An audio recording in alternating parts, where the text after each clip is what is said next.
Dr. Stacy Reuille-Dupont. I'm an exercise scientist who became a clinical psychologist, and I like to demystify psychology to help lower the stigma that it's all in your mind. It's not. It's in your body too. I bring psychology to life with the physicality behind your thoughts, emotions, and behaviors. Today, let's talk about love. What is it? Love is the most sung about emotion. It's the theme of our childhood movies, our spiritual teachings, but what does it really mean to love? To love well and to find true love? Love is something many of us spend time searching for, questing over, and trying to find. But what is it? Love is often associated with terms like commitment, intimacy, attachment, passion, grief, jealousy, heart-brokenness. Love is a feeling. It is a construct we use to identify somatic sensations we have and label as emotions. It's the word we use to describe what we like, want, appreciate. It's a word we use to differentiate where we will put our attention. We know love when we feel it, and we pine for it when we can't find it. Most people describe love as a feeling of warmth, of openness, as a sense of connection with others. Here's what's physically happening when we feel love. The body communicates with many chemicals. Oxytocin is the love hormone. It's a peptide hormone and a neuropeptide. It's the chemical responsible for social bonding. It's important when we give birth as it bonds us to the baby, and it's why we see such connection at rallies, protests, group events, working towards a common passion. It helps our bodies regulate a variety of other chemicals and processes to keep our physical system healthy and happy. The chemistry changes of vasopressin are also important in the love cocktail. Vasopressin is connected to our sense of protection and protecting those we love. It helps us get through and manage stressful events, and together these experiences help bond us with other mammals. Emotions are felt on the somatic level, physical sensations in the body, and are also complex physiological reaction with motor responses. In our brains, love facilitates goal-directed activity to help connect us to another person, which ensures survival of the species. It helps us cognitively too. We are faster at solving problems when we're feeling love, in part because of the presence of oxytocin and dopamine, and oxytocin has more benefits on our physical system due to its role of bonding us with others and the anti-inflammatory, antioxidant properties it has. When we have that social support, we're more resilient in the face of stressors, and our oxytocin vasopressin experiences are supportive of our well-being. Stressful experience help bond us to others too, which is why we see a sense of community following difficult events, things like storms, tests, rallies, assaults, training exercises, even when tragedy has occurred. However, when you have too much vasopressin without the balancing oxytocin, we have more aggressive behaviors.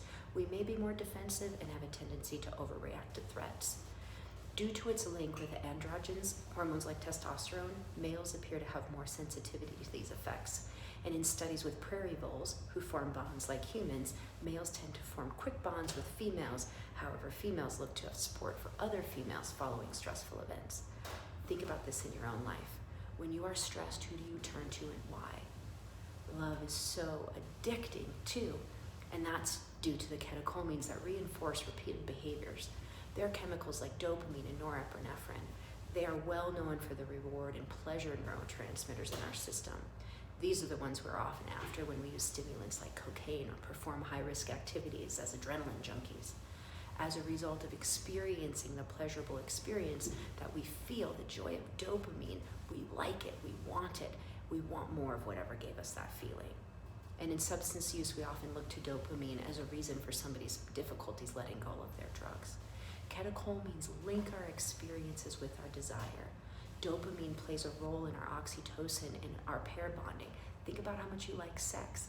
This is the dopamine oxytocin cocktail at work.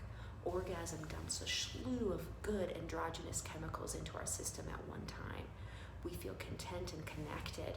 We enjoy that experience. We might tag it as love or just as feeling good, but we go back and do it again and again and again. Love, like any other emotion, is a chemical, electrical, vibrational shift in our physical body. We are vibrational beings, and we communicate through our atoms with that vibration, which is why we feel different energies in different environments. Our bodies register that, signal it to our brains see it, and then label the emotion based on our past experiences. We have cells called mirror neurons, which register what others in our environment are doing. They mirror what's being expressed in our own brains, and then we can understand what others are experiencing. We might not always be right in our assessment, but we're often accurate if we're paying close attention. We share in that experience with them through mirror neurons and our limbic resonance in our brains. It feels good to know another.